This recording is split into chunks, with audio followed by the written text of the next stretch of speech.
పెహల్గాంలో వాడు అట్లా అన్నాడంట, మేము వాడిని నరికేస్తాం, కరిగేస్తాం, ఇలా చేస్తాం, అలా చేస్తామని ఏదో చెప్పాడు. వీడు అలా చెప్పినందుకు అంటే ఆ అంశంలో ఫేమస్ అవుదామని వీడు చెప్పిన మాటలే. అంటే వాళ్ళకి అతనికి బిష్నాకి బయట పెద్ద టీం ఉంది, నెట్వర్క్ ఉందని చెప్తున్నారు. ఏమీ లేదు, జీరో. అలా ప్రకటించుకుంటే టీమ్స్ వస్తాయి.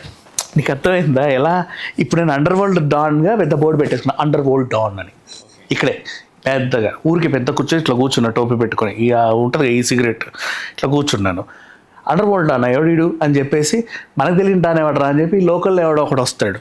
ఏమిరా ఈ లోకల్ అంతా నాది, నువ్వెవడు ఇక్కడ డాన్ అని బోర్డు పెట్టుకున్నావంటే, రా నా కూర్చో మాట్లాడుకుందాం, యాక్చువల్గా మాది ఈ మణికొండే, మాది ఆ కొండ ఈ కొండ ఆ కొండ, ఈ కొండలని మావేం చెప్పేస్తాం. ఈడెవడో పెద్ద ఇది పోయి సెటప్ గిటప్ బాగుంది అని చెప్పి, అన్న నేను కూడా నీతో చేరతా అంటాడు.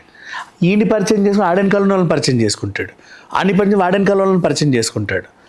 మనం ఈ సెటప్ పెట్టి కూర్చుంటే ఇల్లే వస్తారు. అందుకే పెద్ద పెద్దవన్నీ క్లెయిమ్ చేస్తే ఈ చోటా చోటా గ్యాంగులు ఉంటాయి కదా, అన్న మేము కూడా మీతో చేరిపోతామన్నా అంటారు.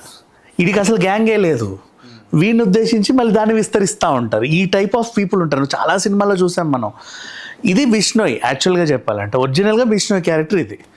సో ఇప్పుడు వీడు ఇంత పెద్ద లేఖ రాసినంత మాత్రం దాంట్లో ఇరగదీసేది ఏమీ లేదు. పైగా అతను అనుచరులు అదే వాట్ ఎవర్. ఇంకొకటి దీంట్లో మళ్ళీ నాణానికి మరోవైపు, ఇది బిష్నోయే చేయాలని కూడా లేదు. ఇట్లాంటి వాడు ఎవడైనా లేనిపోనివన్నీ ప్రకటించుకుంటా ఉంటే బయటోడు కూడా ఒక లేఖ రాసేసి ఇటు వీడి మీద వేసేస్తాడు, ఇది బిష్నోయ్ చెప్పాడు, మేము బిష్నోయ్ మనుషులం, ఇలా ఇలా ఇలా ఇలా చేసేస్తామని చెప్పేసి చెప్తారు.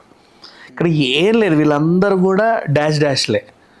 ఇంకా చెప్పాలి అంటే ఎవడి వల్ల ఏమీ అవ్వదు. కాకపోతే అలా ప్రకటించేసుకుంటూ ఉంటారు. మొత్తం ప్రపంచం అంతా మా కంట్రోల్లోనే ఉంది, అన్ని దేశాల్లో మాకు మనుషులు ఉన్నారు. ఇప్పుడు అంతెందుకు, ఇప్పుడు ట్రంప్ మీద హత్య అవుతున్నామని ఏదన్నా వచ్చింది అనుకో, ఫర్ ఎగ్జాంపుల్, చూసావా జాగ్రత్త, ఇంకోసారి ఇలా కాకుండా చూసుకోండి మేమే అంటాడు.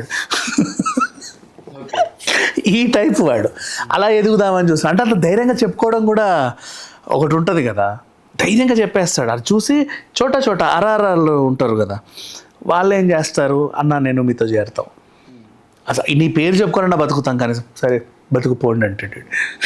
ఏముంది, ఏమీ లేదు. This is what Bishnoi. అట్లయితే బిష్నోయ్ వల్ల కాదంటారా ఇట్లా ఉగ్రవాదం zero? Bishnoi is a zero యాక్చువల్గా చెప్పాలి అంటే. జస్ట్ అట్లా బెదిరింపులు ఇట్లాంటివి అవుతూ ఉంటాయి. ఇప్పుడు మన రీసెంట్ షారూఖ్ ఖాన్ జరిగిన ఇన్సిడెంట్ అయినా, అండ్ మిగతా హీరోలైనా, పవర్ఫుల్ పొలిటీషియన్స్ అయినా, దే క్లెయిమ్ దెమ్ సెల్ఫ్, అట్లా అంతమించి